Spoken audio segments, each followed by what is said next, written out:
We don't get a lot of Muslim apologists, so I'm excited about this. Let's talk to Manik in Bangladesh. Nice. Is it Manik or Manik? How do we pronounce your name? My name is Manik, Manik. It's Manik Okay. in my local. Yes, you can call me anything. Well, we will do our best not to butcher your name when we say it. Manik, what did you want to talk about? No problem.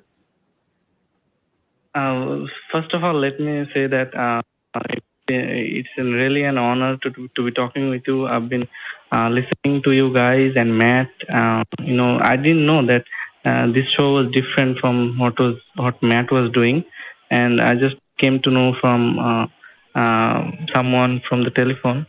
And it's an honor to talk with you, Eric. I've been a very big fan. I've listened to your talks, from the Atheist Experience show, Austin, and you are really great. And I'm a Muslim, but I enjoy your talks.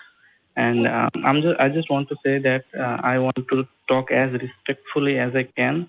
Okay. And I'll not be trying to prove any point, but I'm a Muslim, and I think that the arguments from the Quran, from a scientific and moral perspective, it's really resonating with me.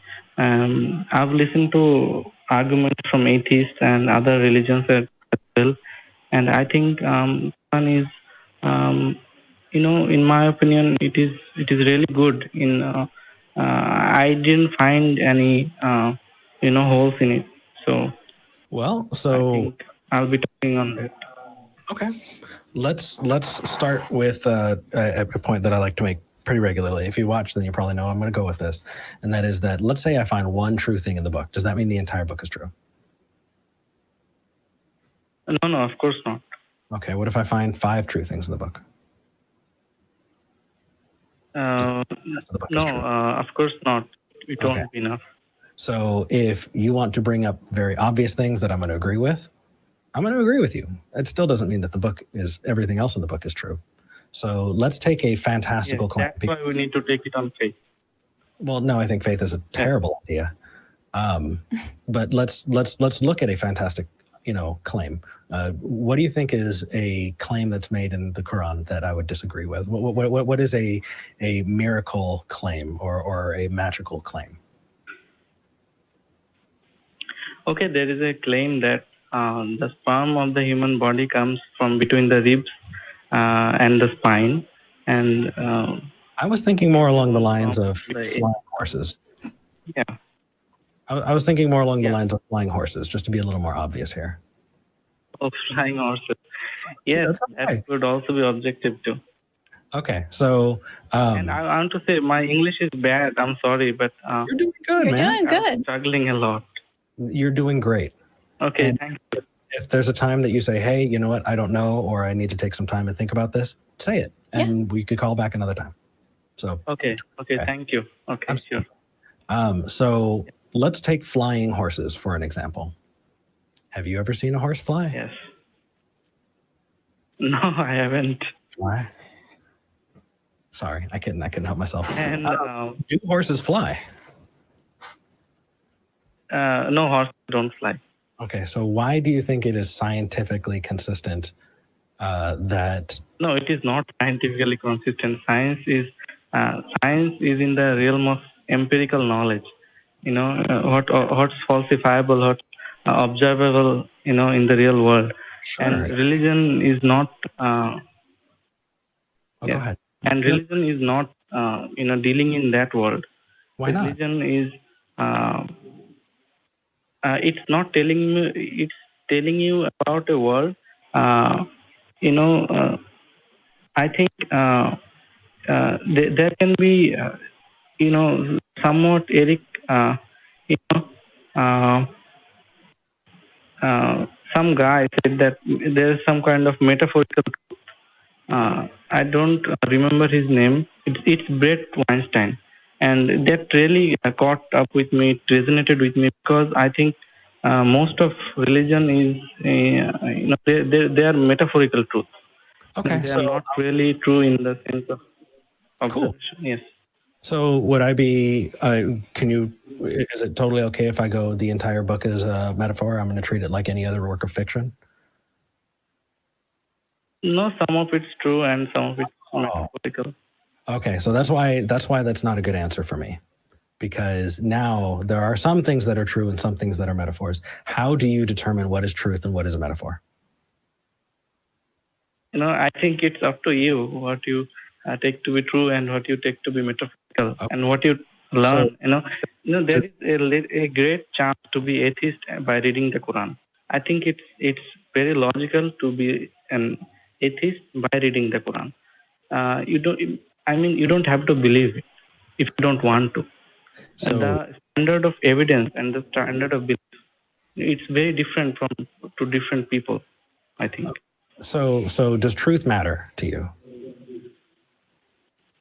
Yes, of course it matters. Okay, so do you think people can have their own personal truth, or do you think truth is something that is ubiquitous? Do you think truth is something that we all have to share, right? We all live in the same reality. It's true. That which can it both be true at the same time? Can both be true at the same time? Personal truth and truth in the more only coincidentally. Yeah. No, and we've got the right of it. Only coincidentally. I can create a personal truth that corresponds to the actual world as closely as possible because that's what I value. But again, the only metric we're using to determine whether or not my personal truth is true is objective truth. Yeah. So okay, my personal truth is that I'm Superman. Is that just as valid as anything else in the Quran? Actually, that could be true. If you believe you're Superman, you can't fly. You can try to jump from a building and fall, and still believe you're Superman. Oh, I agree. And so there's the line there, is that there's a difference between what people believe and what is actually real. Now, I'm not saying that yes, of course. Silly things. I think people believe silly things all the time. That doesn't make the reality that if they thought they were Superman, they jumped off a roof of a building, they might break their legs. The fact is we live in reality can be a difficult word. I think reality can be a difficult word, because science deals in the realm of theory, and in science we can approximate to the truth, but we cannot get to the truth.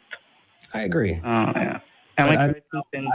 But we can get closer to or further away from the truth. We might not be able to hit the bullseye every time, but we can do our best to make sure that what we're believing is the closest thing. And I think we lost Manik. Oh, that's a shame. Yeah. Maybe he'll come back. Agreed. But it is an interesting topic. And I think that ultimately the tactic there is something that not everybody realizes. It's lowering the standards. It's going, okay, I can't win this, so we're just going to cancel the whole thing. Everybody is equal. Everybody gets a participant trophy. Yeah. And no, that's not the case. Things can be closer to the truth. You're absolutely right. Right. Just because we're stuck in our own heads does not mean that we can't, work in the world that we're in. There's a reason why we have freaking airplanes, and there's a reason why you're still hearing us, wherever you are in the world and watching this video, because we are able to understand and work with our understanding of the world. Right. So it's not all a wash.